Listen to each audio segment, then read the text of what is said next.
Hello and a very good morning to all of you.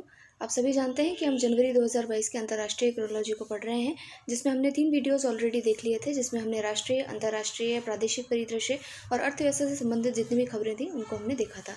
आज के video में हम प्रादेशिक परिदृश्य को पढ़ेंगे, यानी स्टेट न्यूज़ को पढ़ेंगे। ये वाला पोर्शन काफ़ी इंपॉर्टेंट है आपके आने वाले एग्जाम्स के लिए भी, आरएस मेंस का जो लिख रहे हैं उन लोगों के लिए भी।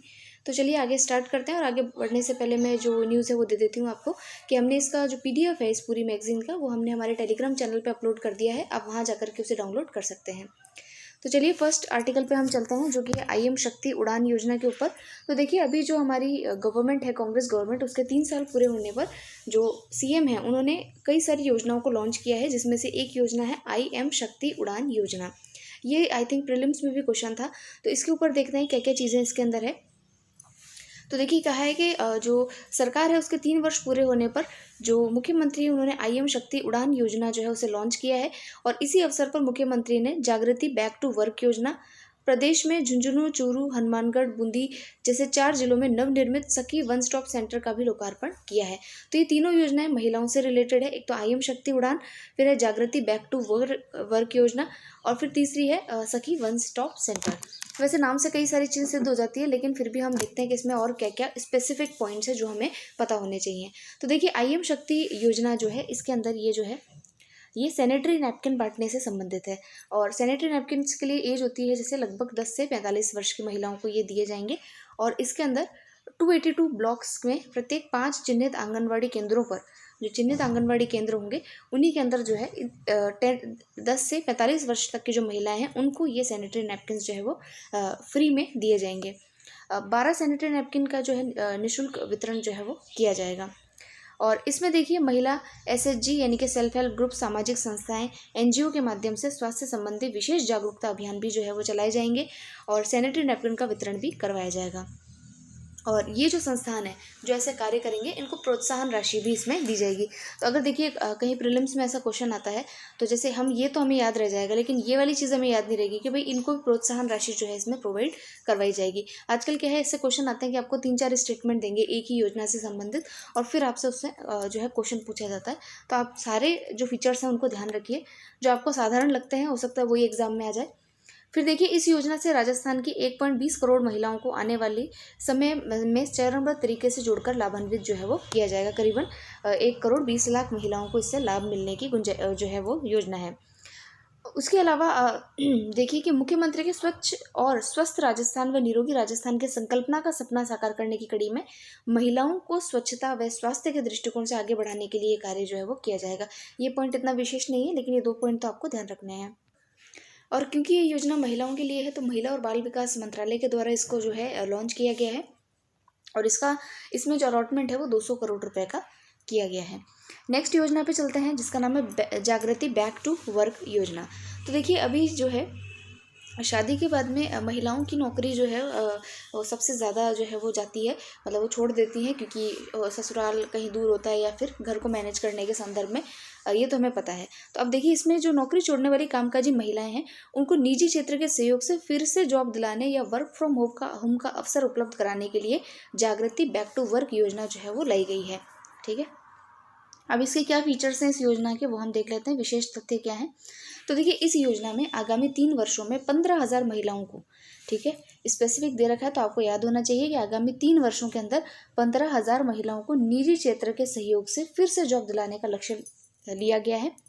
और इसमें महिलाओं में भी कौन सी महिलाओं को ज़्यादा प्रेफरेंस दिया जाएगा, तो देखिए, विधवा, परित्यक्ता यानी डिवोर्सी, तलाकशुदा और हिंसा से प्रताड़ित जो महिलाएं हैं उनको जो है, पीड़ित जो महिलाएं हैं उनको प्राथमिकता जो है वो इसमें दी जाएगी, उनको रोजगार जो है वो दिलाया जाएगा। फिर इसमें देखिए कि इसमें भी संस्थाएं जो हैं, जैसे पीछे वाली जो योजना थी उसके अंदर भी आपको जो संस्थाएं हैं, एसएचजी हैं, सामाजिक संस्थाएं, उसके द्वारा ये कार्य किया जाएगा। यहाँ पर भी जो है संस्थाओं का सहारा लिया जाएगा। सीएसआर के माध्यम से जो संस्थाएं जो है कार्य करना चाहती हैं उनके माध्यम से ये कार्य करवाया जाएगा। और उसके अलावा देखिए, जो आरकेसीएल है इसके माध्यम से स्किल ट्रेनिंग भी दी जाएगी। आरकेसीएल वही आरएसीआईटी का जो एग्ज़ाम लेता है, वही संस्था के द्वारा जो है इसमें स्किल ट्रेनिंग भी जो है महिलाओं को दी जाएगी।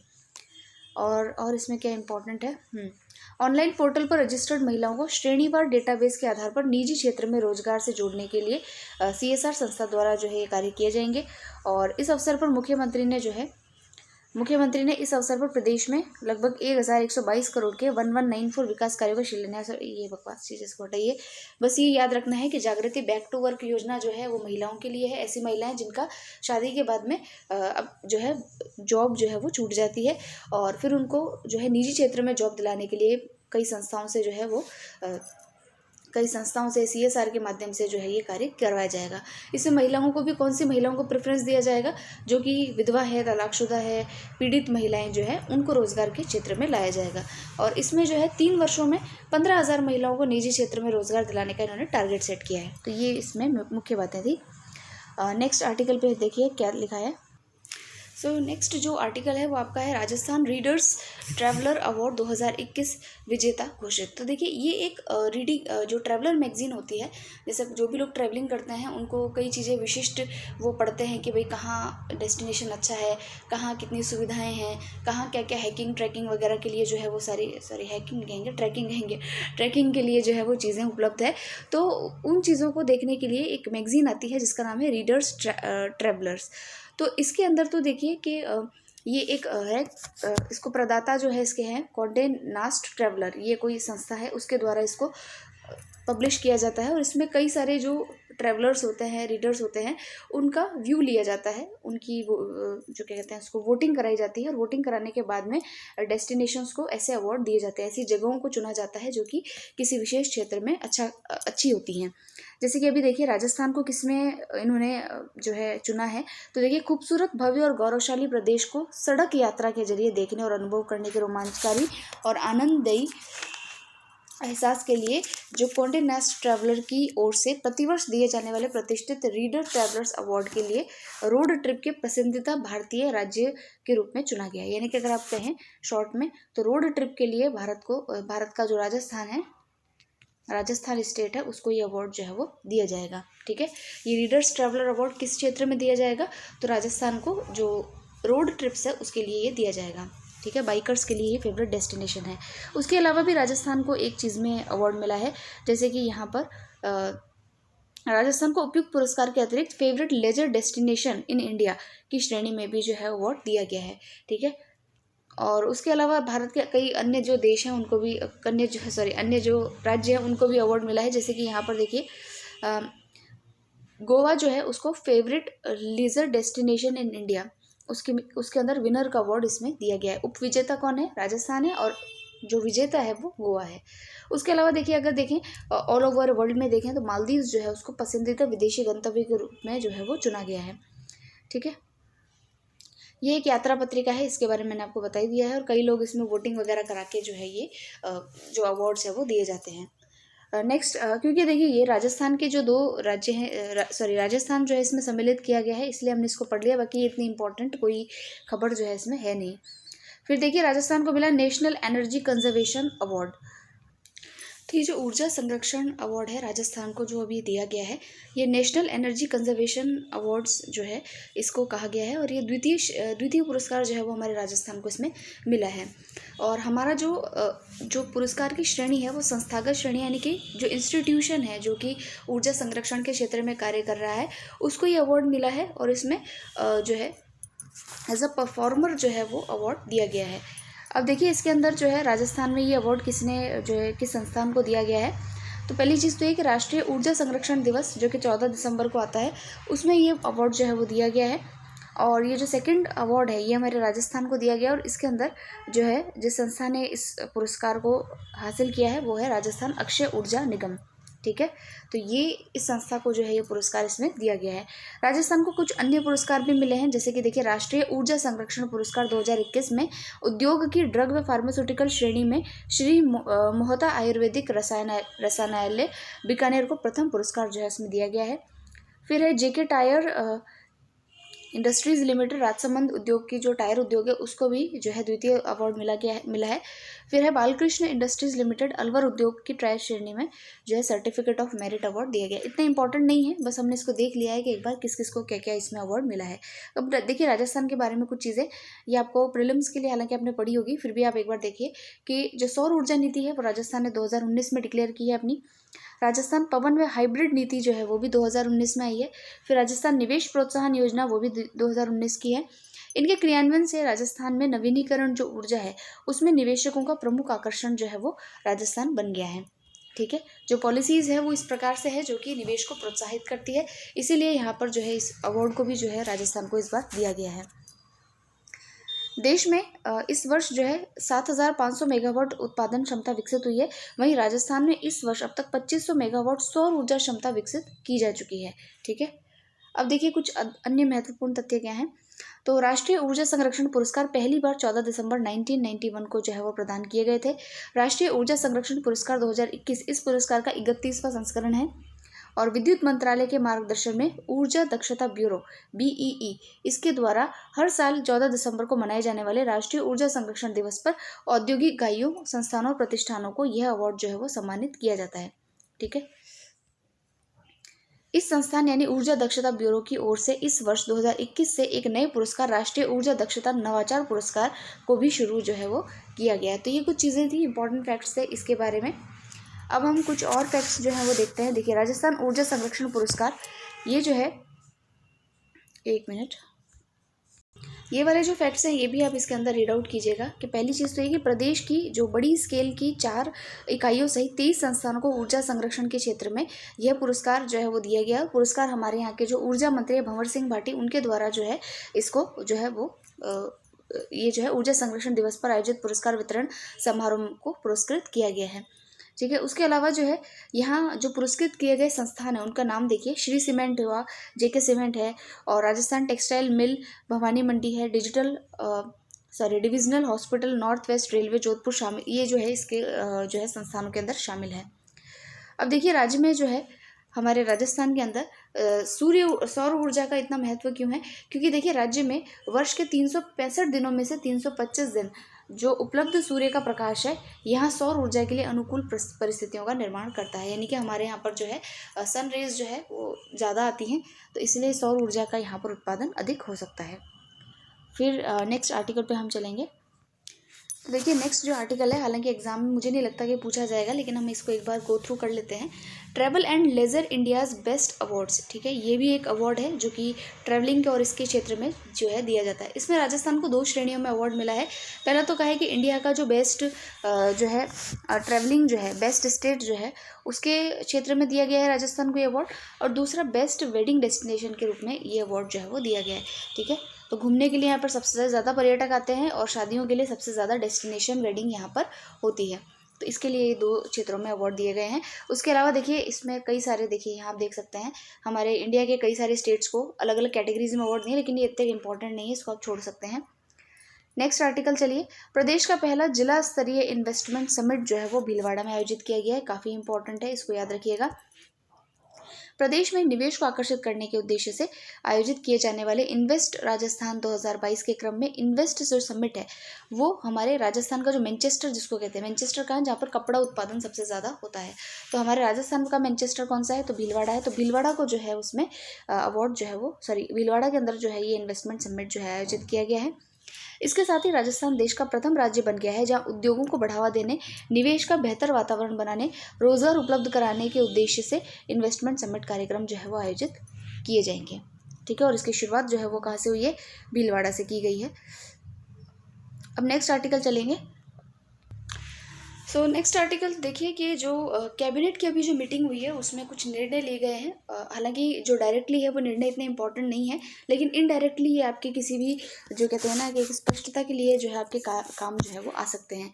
जैसे कि पहला है, इसमें लिखा है कि जो चारागाह भूमि होती है, जो हम जानते हैं जिसको गौचर की भूमि भी बोलते हैं हम, तो चारागाह भूमि पर जो बसी सघन आबादी है उसके नियमितीकरण हेतु नीति का अनुमोदन किया गया। अब इसमें क्या कहा गया है, तो देखिए इसमें यह कहा गया है कि जो भी व्यक्ति 30 वर्ष से ज़्यादा समय तक वहाँ पर चारागाह भूमि जो होती है, आजकल आपको पता है कि ऐसी भूमियों पर कब्जा जो है वो आम बात है, तो ऐसे कोई अगर निर्धन परिवार वहाँ पर 30 वर्ष से ज़्यादा समय तक अगर वहाँ घर बना करके रह रहा है तो उसको जो है प्रति परिवार अधिकतम 100 वर्ग किलोमीटर का जो है वो पट्टा बना करके जो है उसको परमानेंटली दे दिया जाएगा, मतलब वो लैंड उसी के नाम हो जाएगी।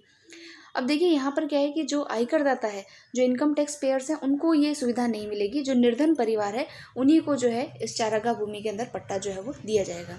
तो ये इसमें पहली बात जो है मंत्रिमंडल ने की है। दूसरी और क्या चीज़ें हैं, तो देखिए ये काफ़ी इंपॉर्टेंट है क्योंकि आपके आरएस मेंस का सिलेबस है।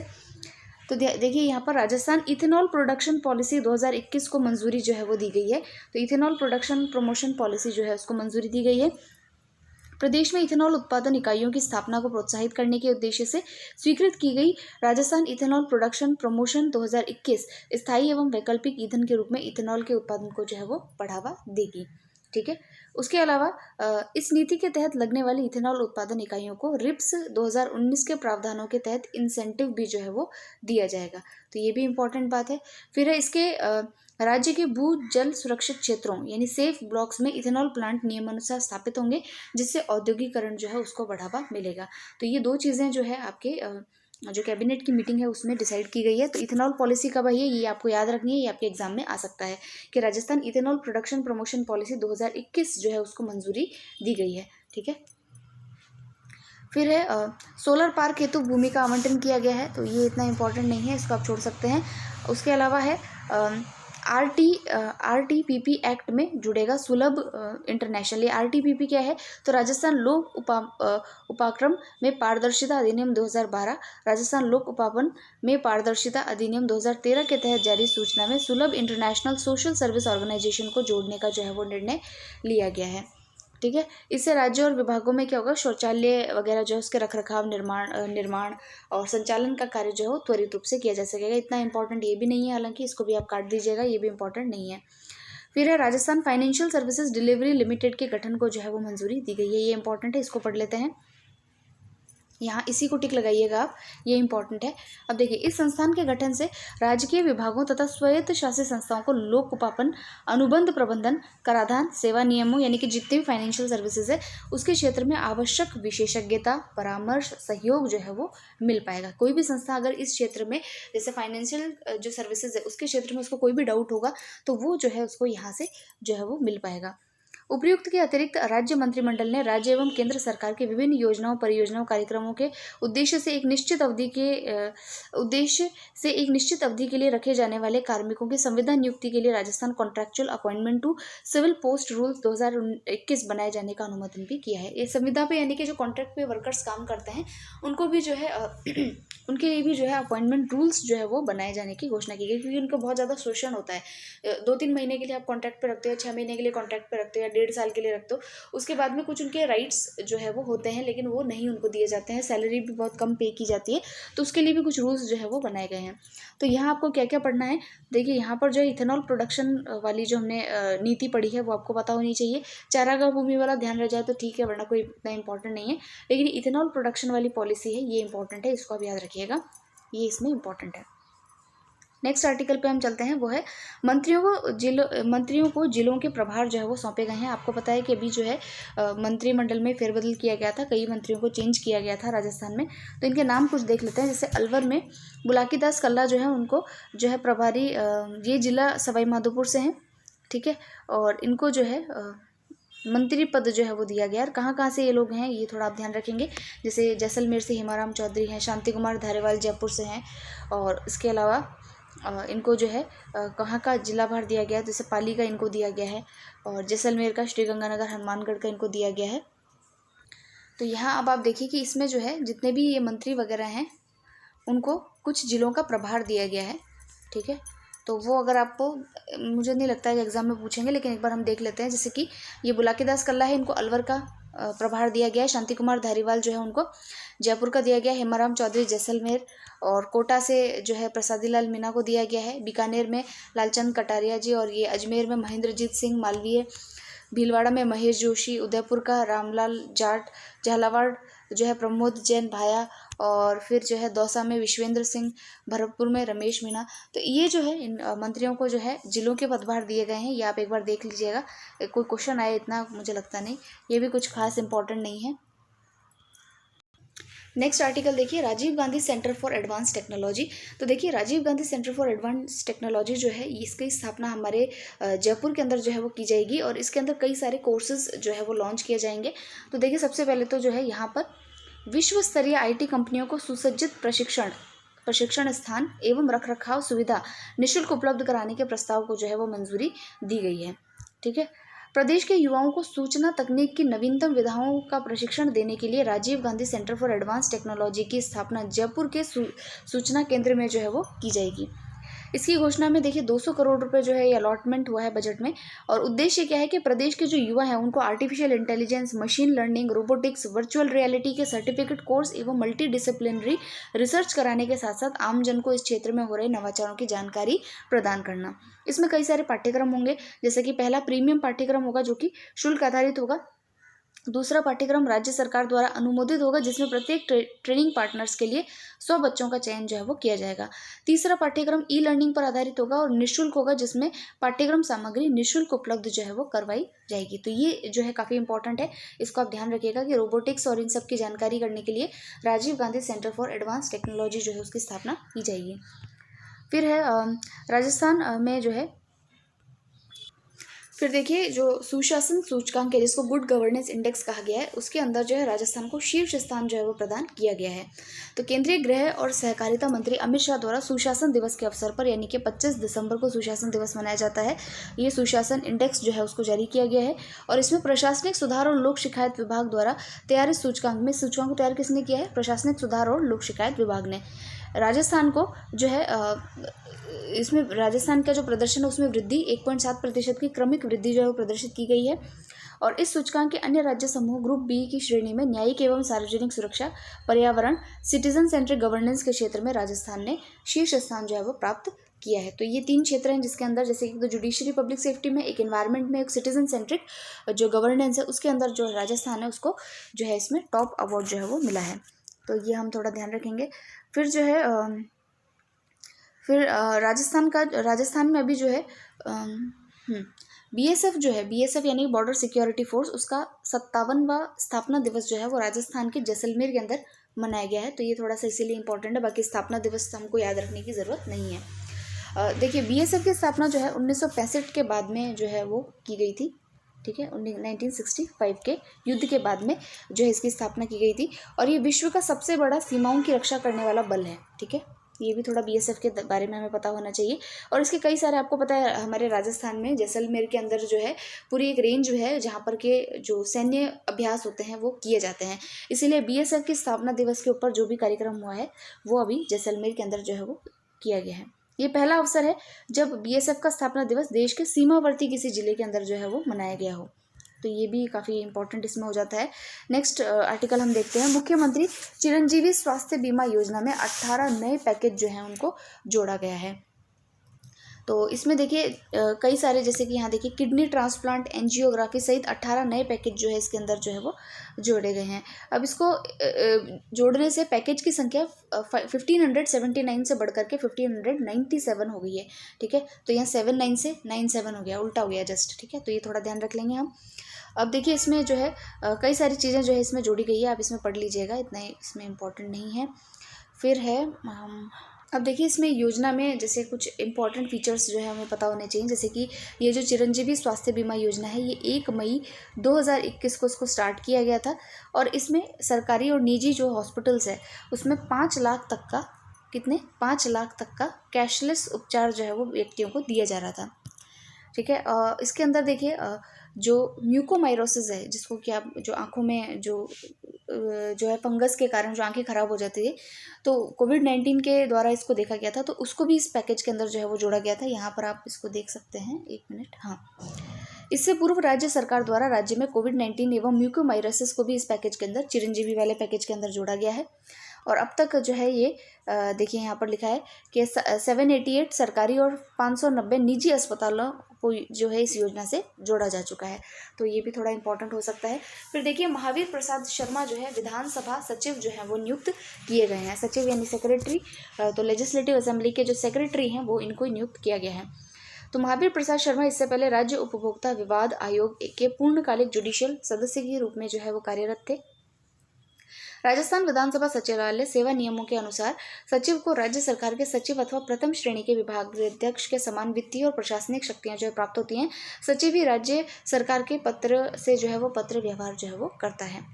तो विधानसभा सचिव के क्या क्या कार्य हैं, तो इसमें आप देखिए कि विधानसभा अध्यक्ष के आदेशानुसार कार्मिकों के कार्य विभाजन, सचिवालय के बजट प्रस्ताव को सरकार के द्वारा भेजना, उसके पारित होने के पश्चात विभिन्न मदों की निर्धारित सीमा में व्यय करना, विधानसभा अध्यक्ष व सदस्यों को बिना किसी पक्षपात के परामर्श देना आदि सब जो कार्य हैं वो विधानसभा सचिव के होते हैं। ठीक है, आपसे कोई पूछेगा नहीं, बस नाम ध्यान रखिएगा कि विधानसभा सचिव अभी किसको नियुक्त किया गया है, तो महावीर प्रसाद शर्मा को नियुक्त किया गया है। अब देखिए कुछ थोड़ी संवेदनशील खबर है कि एक रिपोर्ट है जो कि है dynamic ground water resource of Rajasthan 2020। इस रिपोर्ट में ये बताया गया है कि राजस्थान में जो भूजल की स्थिति है, ग्राउंड वाटर की स्थिति है, वो काफ़ी जो है वो बिगड़ गई है। पहले जो 203 ब्लॉक्स जो कि सुरक्षित माने जाते थे, अब वो गिर करके 37 ब्लॉक्स ही बच गए हैं। मतलब कि जो वाटर का लेवल है वो बहुत ज़्यादा नीचे जा रहा है। ठीक है, तो आने वाले समय में जो ये ब्लैक स्पॉट बन जाएंगे, ये जहाँ की पानी जो है वो और नीचे चला जाएगा, पाताल जो कहते हैं ना, उसमें चला जाएगा। तो देखिए राजस्थान में भूजल स्तर के संबंध में ताज़ा रिपोर्ट 2021 में जो है जारी की गई है। इसके अनुसार 37 ब्लॉक में भूजल स्तर अच्छी स्थिति में है, अर्थात ये भूजल स्तर के सुरक्षित ब्लॉक हैं, और 29 ब्लॉक अर्ध संवेदनशील और 23 ब्लॉक संवेदनशील स्थिति के अंदर है। तो इसमें ओवर एक्सप्लॉइटेड की स्थिति में 203 ब्लॉक्स पहले हुआ करते थे, अब इसमें जो है अति दोहन जो है वो हो चुका है। अब जैसे यहाँ टेबल देखेंगे आप, तो यहाँ देखिए कि सुरक्षित पहले 203 ब्लॉक सुरक्षित हुआ करते थे, अब जो है 37 ही रह गए हैं। अर्थ संवेदनशील पहले 10 थे, अब बढ़कर के 29 हो गए हैं। ठीक है, और संवेदनशील 23 हो गए हैं बढ़कर के। अति दोहित जो है वो 12 से बढ़कर के 203 हो गए हैं। तो कुल जो है पहले 236 ब्लॉक हुआ करते थे, 295 ब्लॉक्स जो हैं वो टोटल इस प्रकार के हो गए हैं, जो कि बहुत ही गंभीर स्थिति जो है वो देखने में आ रही है। अब देखिए नेक्स्ट आर्टिकल है सामाजिक सुरक्षा निवेश प्रोत्साहन योजना 2021। पहली बात तो ये कि योजना किन लोगों के लिए है। तो देखिए जो सामाजिक क्षेत्र के जो कार्य होते हैं, जैसे कि यहाँ पर देखिए जो महिलाएं हैं, बच्चे हैं, दिव्यांग है, भिक्षावृत्ति, भीख मांगने वाले, नशा करने वाले व्यक्तियों, निर्धन, बेघर, ट्रांसजेंडर, वृद्धजनों के कल्याण के क्षेत्र में जो भी ऐसे संस्थान हैं जो कि मान्यता प्राप्त संस्थान है, कुछ एनजीओज हैं जिसको आप कहते हैं जो अलाभकारी संस्थाएं होती है जो कार्य करती हैं इन लोगों के लिए, उन संस्थाओं को कई चीज़ों में रियायत मिलती है। आपको क्या लगता है कि कोई एनजीओ खोलता है तो उसको कुछ ना कुछ तो रियायत मिलती होगी सरकार के द्वारा? क्योंकि देखिए सरकार क्या होती है, एनजीओ स्थापित क्यों होता है? क्योंकि सरकार गवर्नमेंट जो है एक हमारे देश में वेलफेयर गवर्नमेंट है, ठीक है, जिसको हम कहते हैं लोक कल्याणकारी सरकार। लेकिन सभी लोक कल्याण कार्य जो है सरकार डायरेक्टली नहीं कर सकती, क्योंकि उसके पास ना तो इतने रिसोर्स है, ना ही इतना कार्यबल है कि वो डायरेक्टली हर व्यक्ति के लिए कार्य कर सकते। जैसे ट्रांसजेंडरों का लिए है तो वो सारे कार्य सरकार नहीं कर सकती, महिलाओं बच्चों के लिए हर कार्य सरकार नहीं कर सकती, गरीबी निर्धन नशा मुक्ति के लिए सब कार्य सरकार नहीं कर सकती। तो इसलिए जो एनजीओज, जो गैर लाभकारी संगठन ऐसा कार्य करते हैं, उनको सरकार इनडायरेक्टली जो है प्रोत्साहन देती है। तो उसी प्रोत्साहन के स्वरूप ये एक योजना है जिसका कि नाम है सामाजिक सुरक्षा निवेश प्रोत्साहन योजना। ठीक है, तो इसमें अब क्या क्या रियायतें जो है इन एनजीओज को या इन अलाभकारी संस्थाओं को दी जाती है। तो यहाँ देखिए कि पहले जो है इनको इन संस्थाओं को कृषि से अकृषि प्रयोजनार्थ नियमन के लिए निर्धारित प्रीमियम दरों, भू उपयोग परिवर्तन शुल्क, ठीक है, एवं भवन निर्माण अनुज्ञा शुल्क में 100% छूट जो है वो दे है। ठीक है, 100% सरकार की तरफ से इनको भवन निर्माण आदि के अंदर जो है वो छूट दी जाती है। अभी इसमें और क्या चेंजेस किए हैं, तो जो है अभी जो है इसमें हाँ, तो देखिए अभी जो है यहाँ देखिए यहाँ पढ़ सकते हैं इसको कि सरकार ने सामाजिक सुरक्षा निवेश प्रोत्साहन के तहत प्रदेश में पात्र अलाभकारी संस्थाओं को उनके कार्यों एवं विशिष्ट प्रकृति के मद्देनजर विकास शुल्क एवं BSUP यानी basic services for urban poor shelter fund राशि से भी मुक्त रखने की मंजूरी जो है वो प्रदान कर दी है। तो अभी इनको एक छूट और जो है इसके अंदर दी गई है, यानी कि सरकार जो है इनडायरेक्टली वेलफेयर ओरिएंटेड कार्य जो है वो कर रही है। तो अगर आपसे कोई क्वेश्चन पूछा जाए सरकार के कुछ वेलफेयर कार्यों के बारे में बताइए, तो आप इस योजना का उल्लेख जो है उसमें कर सकते हैं। ठीक है, नेक्स्ट आर्टिकल पे चलेंगे। ई वर्क और ई मैप, ये क्या है इसको देख लेते हैं। तो देखिए, ग्रामीण विकास और पंचायती राज विभाग द्वारा ई वर्क और ई मैप मोबाइल ऐप जो है उसका शुरुआत किया गया है। अब आपसे पूछ लेगा एग्जाम में कि ई वर्क और ई मैप जो है ये किस संस्था के द्वारा जारी किया गया है। अब कई सारे मंत्रालय दे देंगे, आप अंदाज नहीं लगा पाएंगे, इसलिए आपको पता होना चाहिए कि ग्रामीण विकास एवं पंचायती राज विभाग के द्वारा इसको लॉन्च किया गया है। इस ऐप का निर्माण NIC एवं जर्मन डेवलपमेंट कॉरपोरेशन एवं BMZ के सहयोग से किया गया। किसके सहयोग से किया गया याद रह जाए, ठीक है, नहीं याद है कोई बात नहीं। इसका विभाग जो है इसका जो विकास है 2 चरणों में हुआ है। प्रथम को रोल आउट किया जा चुका है, द्वितीय चरण को अप्रैल 2022 तक लागू किया जाएगा।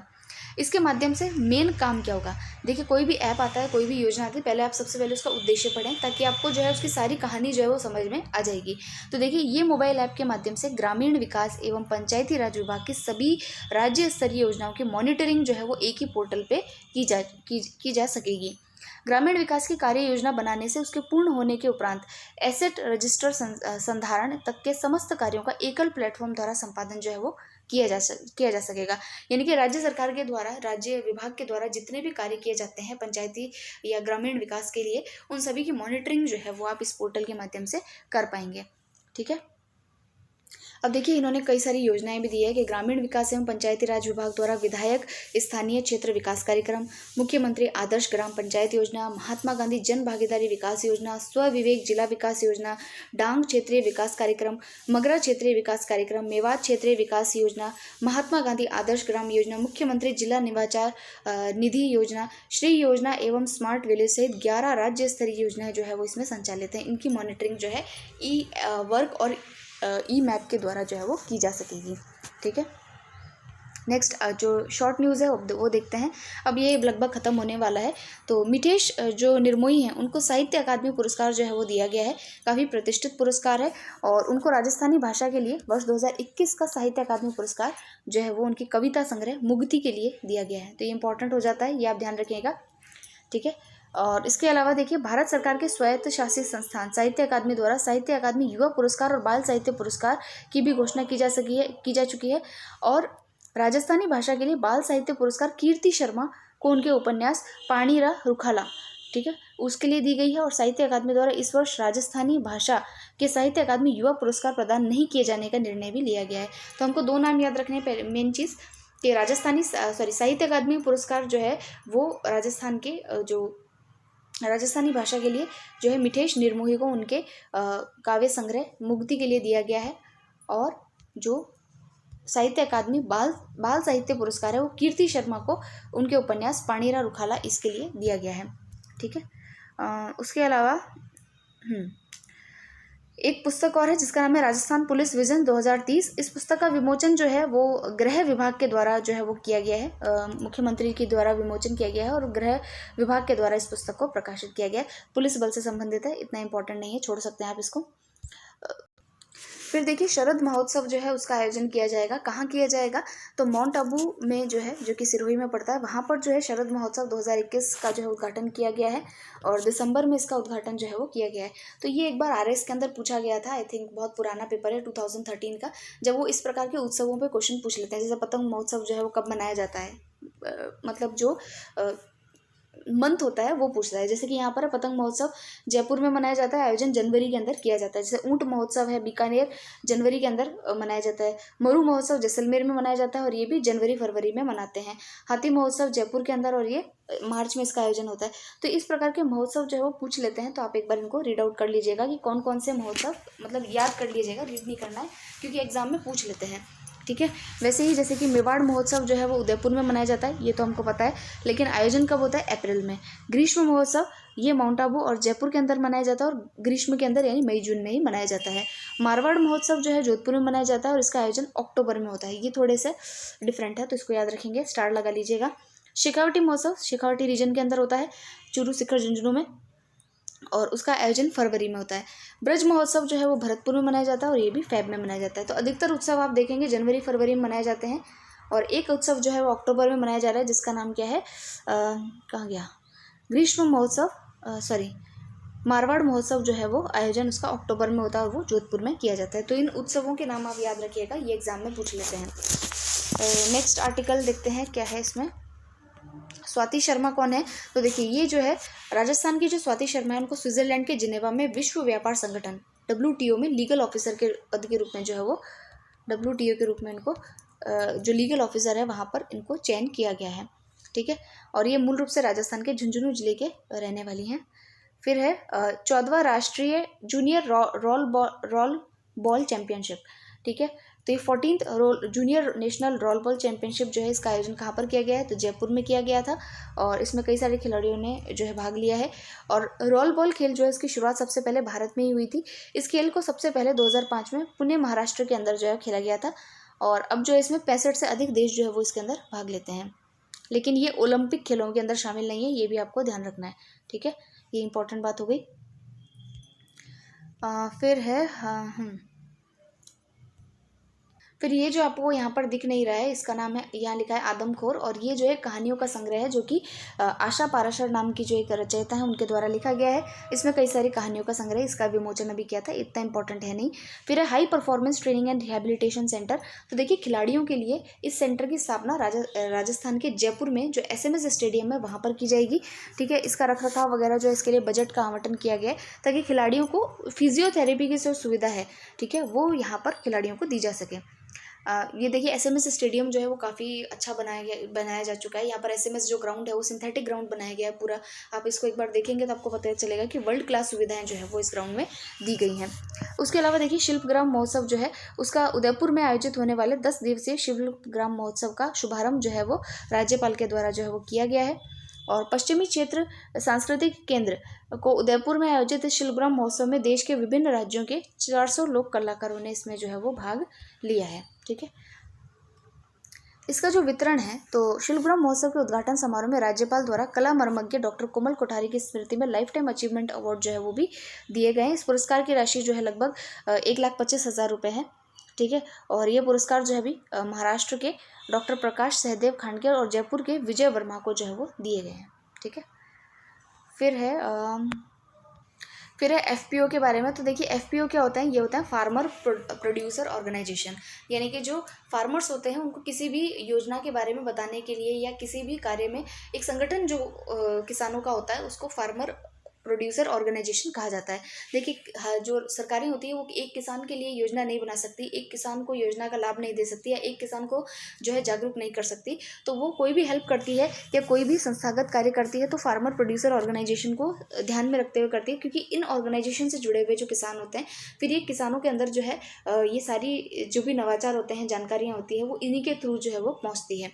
तो सरकार इनको जो है काफ़ी महत्व के साथ में इनके लिए योजनाएं वगैरह जो है वो बनाते हैं। तो यहाँ देखिए प्रदेश के जो मुख्यमंत्री हैं उन्होंने मुख्यमंत्री कृषक साथी योजना के तहत, कौन सी योजना है? मुख्यमंत्री कृषक साथी योजना के तहत 120 FPO के सुदृढ़ीकरण के लिए इतने करोड़ का बजट जो है 3 वर्षीय कार्य योजना के लिए मंजूर किया है। ठीक है, और फार्मर प्रोड्यूसर ऑर्गेनाइजेशन यानी कि जो FPO होते हैं इनके गठन एवं सुदृढ़ीकरण के लिए ग्राम सेवा सहकारी समितियों को प्राथमिकता प्रदान की जाएगी। कार्य योजना में न्यूनतम 70% ग्राम सेवा सहकारी समितियों का FPO के रूप में शामिल किए जाना प्रस्तावित है। तो FPO के बारे में आपको कुछ पता होना चाहिए था, जो मैंने यहाँ पर बताने का प्रयास किया है। फिर नेक्स्ट आर्टिकल पे हम चलेंगे। लोकरंग 2021। तो देखिए लोक कलाकारों के उत्सव लोकरंग 2021 के 24वें संस्करण का उद्घाटन राज्य के कला एवं संस्कृति मंत्री डॉक्टर BD कल्ला के द्वारा जयपुर में किया गया। जयपुर में आप जानते हैं जवाहर कला केंद्र काफ़ी महत्वपूर्ण स्थान है, वहाँ पर इस प्रकार के कार्य होते हैं।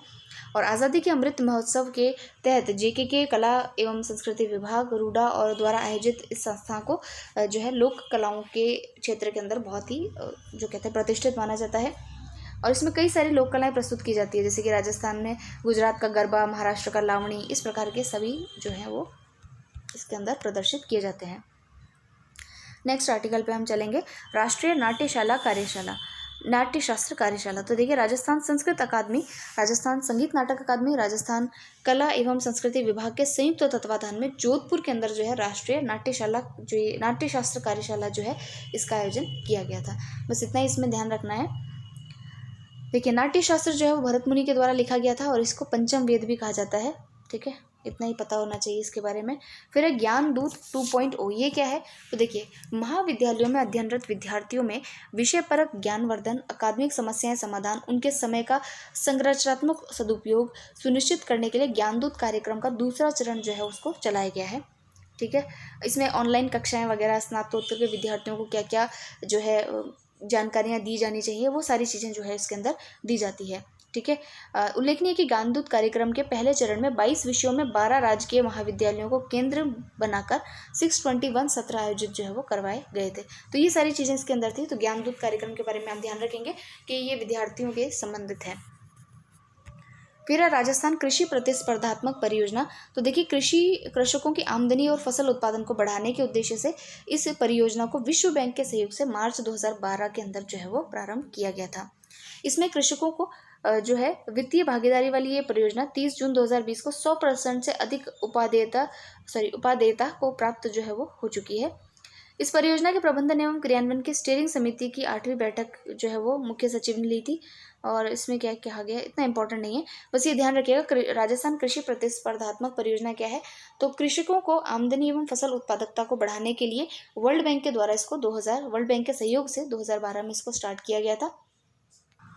नेक्स्ट आर्टिकल देखिए, बी फॉर डॉल, यानी कि ये जो है जो अक्षमता पीड़ित जो बच्चे हैं उनकी समस्या और उनके समाधान पर डॉक्टर मनीषा गौड़ द्वारा एक शॉर्ट फिल्म जो है उसको तैयार किया गया। इसमें डिस्लेक्सिया, डिस्ग्राफिया और डिस्कैलकुलिया जैसी अधिगम अभिक्षमताओं से पीड़ित जो बच्चे हैं उनकी समस्याओं को संवेदनशीलता के साथ में इसमें दिखाया गया है। और जैसे इसके अंदर जो है आप जानते हैं कि अभी CDS जो थे उनकी हेलीकॉप्टर दुर्घटना के अंदर जो है उनकी मृत्यु हो गई थी। तो यहाँ पर देखिए, तमिलनाडु के कुन्नूर में हुई हेलीकॉप्टर दुर्घटना में झुंझुनू के घरडाना खुर्द निवासी स्क्वाड्रन लीडर कुलदीप राव भी शहीद हुए थे। और उनके साथ ही जो है ये इस हेलीकॉप्टर दुर्घटना में देश के पहले जो CDS हैं वो थे। और उसमें अजमेर जिले के निवासी लेफ्टिनेंट कर्नल हरजिंदर सिंह भी जो है वो शहीद हो गए थे। तो राजस्थान के 2 लोगों का भी इसमें जो है वो नाम है, वो भी इसमें शहीद हुए हैं। उसके अलावा हम देखते हैं नेक्स्ट आर्टिकल, ये है राजस्थान। एक मिनट, यहाँ देखिए एक शॉर्ट न्यूज़ जो है वहाँ पर लिखा है कि जो इंदिरा गांधी शहरी क्रेडिट कार्ड योजना है, ये आपने पढ़ा ही होगा कि ये जो है शहरी क्रेडिट कार्ड जो योजना है जिसमें 50,000 तक का ऋण दिया जाता है बिना किसी डॉक्यूमेंट के, बिना किसी जो है कोलेटरल के। तो इसके अंदर देखिए कि जो स्टैंप ड्यूटी है उसको अभी इसमें हटा दिया गया है। तो ये एक और इसके अंदर फीचर जो है नया ऐड किया गया है। तो ये यहाँ तक की जो है हमारी राजस्थान के सभी न्यूज़ जो है इसमें कवर हो गई है। अभी जो है उत्तर प्रदेश की कुछ न्यूज़ है, अगर हम जो है इसको देखते हैं। एक तो झांसी रेलवे स्टेशन जो है उसका नाम वीरांगना लक्ष्मीबाई रेलवे स्टेशन कर दिया गया है। उसके अलावा वाराणसी में काशी विश्वनाथ धाम जो है उसका लोकार्पण किया गया है। तो ये जो प्रधानमंत्री नरेंद्र मोदी है उनके द्वारा वाराणसी के अंदर ये किया गया है। और ये जो है इस मंदिर को गंगा नदी तट से जोड़ने के लिए एक सुगम मार्ग वगैरह जो है वो बनाया गया है। तो प्रधानमंत्री जी ने इसकी जो है व्याख्या जो है क्या कहते हैं उसको आधारशिला रखी है। इतिहासकारों के अनुसार श्री काशी विश्वनाथ मंदिर पर 1194 यानी 1194 से 1669 तक कई बार हमले हुए। 1777 से 1780 के बीच मराठा साम्राज्य की महारानी अहिल्याबाई होलकर ने इस मंदिर का जीर्णोद्धार जो है वो करवाया था। तो ये इंपॉर्टेंट हो जाता है। तो ये थी कुछ जो है इम्पॉर्टेंट खबरें। काफ़ी बड़ा था इसके अंदर, काफ़ी टाइम लगा, 40 मिनट्स हो गए हैं, लेकिन वर्थ है। आप इसको पढ़ेंगे तो आपको अच्छा लगेगा, आपको पता चलेगा कई सारी स्टेट न्यूज़ जो है जो अखबारों में मिस हो जाती है वो आपको यहाँ पढ़ने को मिलेगी। तो आप हो सके तो पूरा वीडियो देखा करें। और फिर नेक्स्ट है जो पुरस्कार और सम्मान, उसको हम नेक्स्ट वीडियो में कवर करेंगे। और फिर तो अब थोड़ा सा ही बचा है तो उसको हम आज कंप्लीट कर देंगे। तो मिलते हैं नेक्स्ट वीडियो में। Thank you very much.